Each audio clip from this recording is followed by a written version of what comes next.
Beyond that, one of the most used provisions has been Build America bonds. This is a way that state and local governments can reduce their financing costs, and they have really seized on this.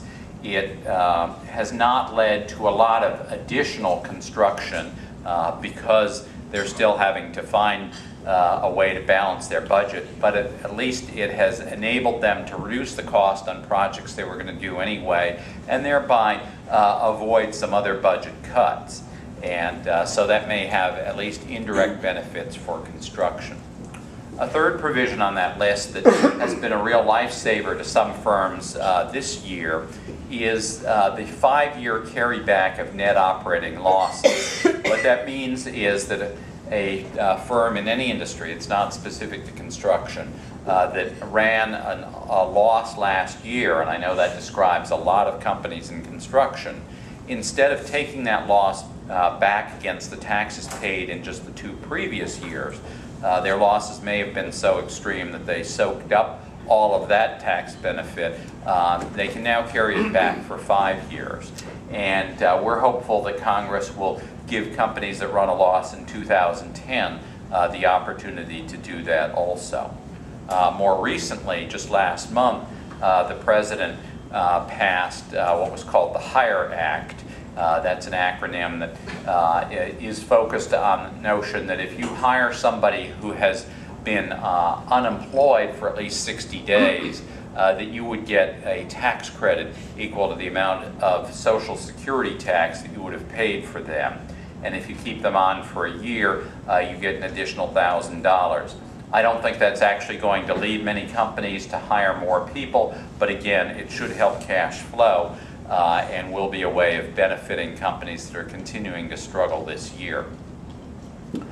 Well, how much difference has stimulus or other things made in terms of actual hiring? There was a lot of contradictory information put out about whether stimulus had created any jobs.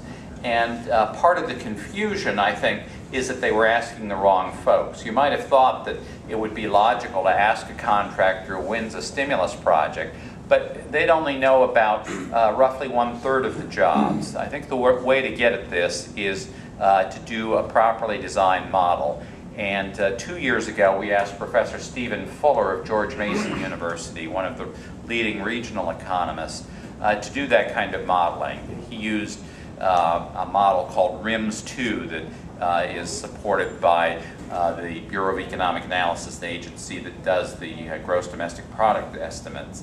And what he found was that $1 billion invested in non-residential construction at a time of slack resources, when you're not just grabbing people out of other jobs, supports about 28,500 jobs. 1/3 of those are on-site direct construction jobs, but 1/6 come from suppliers of all types, ranging from quarries to manufacturers of materials and equipment, to professional services, architects, engineers, accounting firms, leasing companies, and so forth.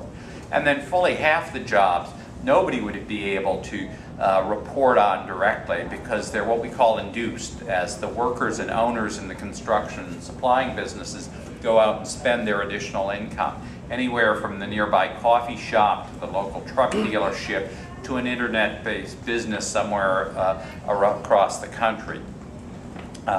In addition, once that money finishes rolling through the economy, the so-called multiplier is as high as 3.4, that is, gross domestic product eventually goes up by $3.4 billion. Well, how much difference has stimulus made? This slide shows that total construction spending has actually been on a steep downward path. It's down 13% from February 09 to February 2010. When you break it into 3 components, you see 3 different stories. The private non-residential construction is down 24% and has been accelerating downward. Public construction, where most of that stimulus money has shown up so far, is down just 5%.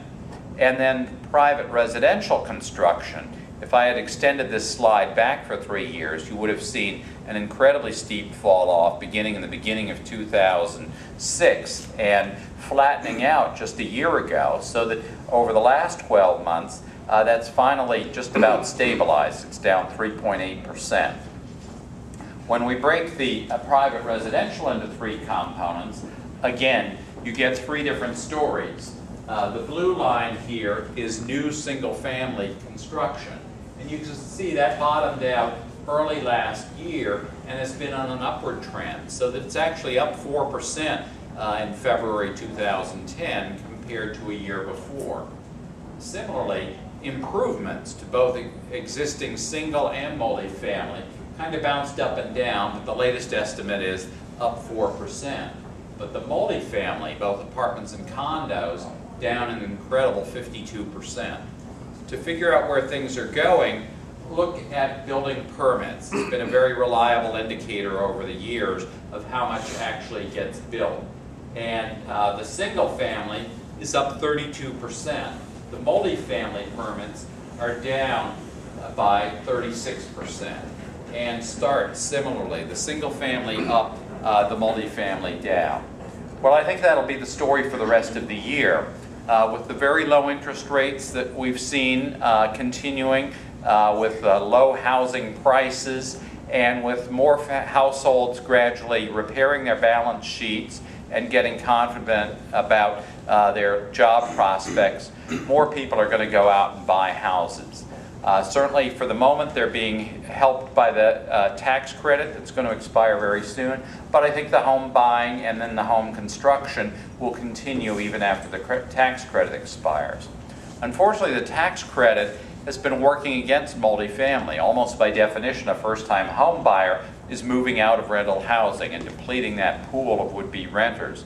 Just as more discouraged home sellers, banks that have foreclosed on houses, and developers who have failed to sell condos are offering properties as rentals. So the supply has expanded. It's no wonder then that banks aren't willing to lend for new rental construction. And so I think these divergent trends will continue through the rest of this year. Now, on the non-residential side, it's a complex story. This shows 11 of the 16 categories that the Census Bureau reports on each month. And over in the upper right, you can see that total public and private non-residential combined is down 16%. But if you break this into the separate categories, there are actually a diversity of stories. And I think the best way to look at this is to plot each of those month by month. Here in red, you see the monthly level of spending on a category in 2008. In blue, 2009, and a couple of months of 2010. Let's start with the best news, power construction. That's retrofitting existing coal-fired power plants. It's putting in wind, solar, geothermal, demonstration projects.